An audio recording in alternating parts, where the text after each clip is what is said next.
In ancient Greece, death was not the end. It was merely a transaction. The year is 420 BCE. In a small village outside Athens, a family performs their final duties to a fallen warrior. With trembling hands, they place a single silver coin under his tongue, an obol, payment for the journey ahead. Because where this soul is going, even the dead must pay their way. They know what awaits him below. 3 rivers that no living soul may cross. 3 judges whose verdicts cannot be appealed. 3 realms that will determine his eternal fate. And between our world and his final destination stands an array of beings so powerful that even Zeus himself treads carefully in their domain. Welcome to the history realm. The ancient Greeks had a problem, a big one. Unlike many ancient cultures that saw death as a simple passage to a single afterlife, they had developed something far more complex, a sophisticated system of post-mortem justice that would influence religious and philosophical thought for millennia to come. But to understand this system, we need to start with its administrators. And no, I don't mean Hades, at least not yet. First, we need to meet Death himself, Thanatos. Now, forget everything you think you know about the Grim Reaper. According to Hesiod's Theogony, our primary source for early Greek divine genealogy, Thanatos was something altogether different. He was the son of Nyx, night, and Erebos, darkness, twin brother to Hypnos, sleep. But unlike our modern image of death as a skeletal figure with a scythe, Thanatos was depicted as a winged deity with a gentle touch. In fact, ancient Greek vase paintings show him as a bearded man with powerful wings, often carrying an inverted torch, symbolizing life extinguished. His role wasn't to judge or punish, but simply to serve as death's humble servant, collecting souls when their time had come. But here's where it gets interesting. Thanatos wasn't invincible. In fact, he could be outsmarted, and was, most famously, by Sisyphus. According to Pherecydes of Athens, a 5th century BCE logographer, Sisyphus managed to chain up Thanatos, temporarily preventing anyone on Earth from dying. It took Ares, the god of war, to free death and restore the natural order. But Thanatos was just the beginning of a soul's journey. Once collected, the real voyage began. A descent to the banks of the Charon, one of the 5 rivers of the Underworld. And here, we meet one of mythology's most enduring characters, Charon. If Thanatos was death's gentleman, Charon was its shrewd businessman. This wizened ferryman, described in Virgil's Aeneid as a scraggly bearded figure with flames for eyes, operated what amounts to the Underworld's only transit system. His ferry was the sole legitimate means of crossing the rivers that separated the world of the living from the realm of the dead. But Charon wasn't running a charity. According to multiple ancient sources, including Aristophanes' The Frogs, the standard fare was 1 obol, that silver coin placed under the tongue of the deceased. No payment, no passage. This wasn't just mythological trivia. Archaeological evidence confirms this belief was taken very seriously. Thousands of ancient Greek burials have been found with coins still in place. The rivers themselves were more than mere boundaries. Each had its own properties and significance. The Styx, the river of hatred, and the most famous. So powerful were its waters that the gods themselves swore binding oaths upon it. The Charon, the river of pain, whose banks served as the main gathering point for incoming souls. The Cocytus, the river of lamentation, said to be formed from the tears of the damned. The Phlegethon, the river of fire, which bordered Tartarus itself. And the Lethe, perhaps the most psychologically complex of all, the river of forgetfulness, whose waters could erase all memories of mortal life. But let's say our soul has made it across. What happens next? This is where we meet 3 figures whose power even gods respected. The judges of the dead. Minos, Rhadamanthus, and Aeacus. 3 former kings known for their wisdom in life, now tasked with eternal judicial duties. According to Plato's Gorgias, their role was to judge each soul strictly on the merit of their actions in life, determining their eternal destination. And what destinations they were. The Greek underworld wasn't a single uniform realm, but rather 3 distinct regions, each catering to different categories of souls. First, we have the Asphodel Meadows, the default destination for most souls. Imagine an endless twilight realm covered in pale asphodel flowers, where souls wandered without purpose or strong emotion.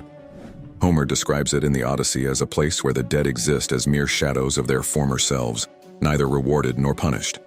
This wasn't hell, but it wasn't heaven either. It was simply existence. Then there was Tartarus. And this definitely was hell. Located as far beneath Hades as heaven is above earth, Tartarus was both a place and a primordial deity. According to Hesiod, if you dropped an anvil from heaven, it would fall for 9 days before reaching earth, and another 9 days before reaching Tartarus. That's how deep we're talking. This was where the Titans were imprisoned after their war with the Olympians, bound in chains forged by Hephaestus himself. But it wasn't just for divine prisoners. The worst of humanity ended up here too, suffering punishments that matched their earthly crimes. Take Sisyphus, who we mentioned earlier. His punishment for cheating death? Eternally pushing a boulder up a hill, only to watch it roll back down each time he neared the top. Or Tantalus, who tried to feed his own son to the gods. His punishment? Standing in a pool of water beneath a fruit tree, but whenever he reached for food or water, they would move just out of reach, giving us the word tantalizing. But not all afterlife destinations were punishment. For the truly exceptional souls, there was Elysium, also known as the Elysian Fields, or the Islands of the Blessed. This was paradise, pure and simple, perfect weather, endless feasts, and the company of heroes and the truly virtuous. According to Pindar's Odes, some souls who achieved Elysium 3 times in a row through multiple reincarnations could even become minor deities themselves. Talk about a promotion. Now overseeing this entire operation was Hades himself, though the Greeks rarely used that name. They preferred to call him Pluton, giving us the Roman Pluto, or simply the Rich One, referring to both the mineral wealth under the earth and the abundance of souls in his domain. But here's where popular culture gets it wrong. Hades wasn't evil. In fact, among the major Greek gods, he was one of the more reasonable ones. According to both Homer and Hesiod, he was stern but fair, more cosmic bureaucrat than malevolent devil. While Zeus was having affairs left and right, Hades remained faithful to his wife, Persephone. Yes, he kidnapped her, with Zeus's permission technically, but by ancient Greek standards their marriage was surprisingly stable. Speaking of Persephone, she's crucial to understanding the underworld's power structure. The daughter of Demeter, goddess of agriculture, Persephone's annual journey between the underworld and the surface explained the seasons. But she was far more than just Hades' wife. She was a powerful figure in her own right. In fact, many ancient sources suggest she was actually more feared than Hades. In the Homeric hymn to Demeter, she's described as the formidable queen of the underworld, capable of granting blessings or eternal torment. Some scholars even argue that her power over vegetation made her a perfect symbolic bridge between life and death. But the underworld staff didn't end there. The Erinyes or Furies, Alecto, Megaera, and Tisiphone served as its enforcement division. Born from the blood of Uranos, these terrifying female deities punished those who violated natural law, particularly crimes against family and proper social order. Described in Aeschylus's Eumenides as having snakes for hair and eyes that dripped blood, they were so terrifying that people avoided saying their names, calling them the kindly ones, Eumenides instead, a classic example of Greek euphemism. Then there was Cerberus, the 3-headed hound who guarded the underworld's gates. According to Hesiod, he was quite the unique specimen. 3 heads, a serpent's tail, and a mane of snakes. His job was simple, but crucial. Souls could enter, but none could leave. Well, almost none. Because one of the most fascinating aspects of Greek underworld mythology is that it wasn't completely sealed off from the living. Heroes could visit, though doing so was incredibly dangerous. Orpheus charmed his way in with music to rescue his wife Eurydice, though that didn't end well. Heracles actually wrestled Cerberus as one of his 12 labors. Odysseus visited to seek prophecy from the dead. Theseus and Pirithous attempted to kidnap Persephone. Definitely not their smartest move. These katabasis, descent narratives weren't just entertaining stories. They served to reinforce important Greek cultural values about life, death, and the limits of human ambition. But perhaps the most interesting aspect of the Greek underworld isn't its physical geography or its divine staff, but what it tells us about ancient Greek views on justice and morality. Unlike many ancient belief systems, the Greek afterlife wasn't primarily determined by how well you observed religious rituals or pleased the gods. What mattered most was how you lived your life, your actions toward others, your adherence to social duties, your pursuit of excellence, or arete. This is why one of the worst punishments in ancient Greek society was being denied burial rites.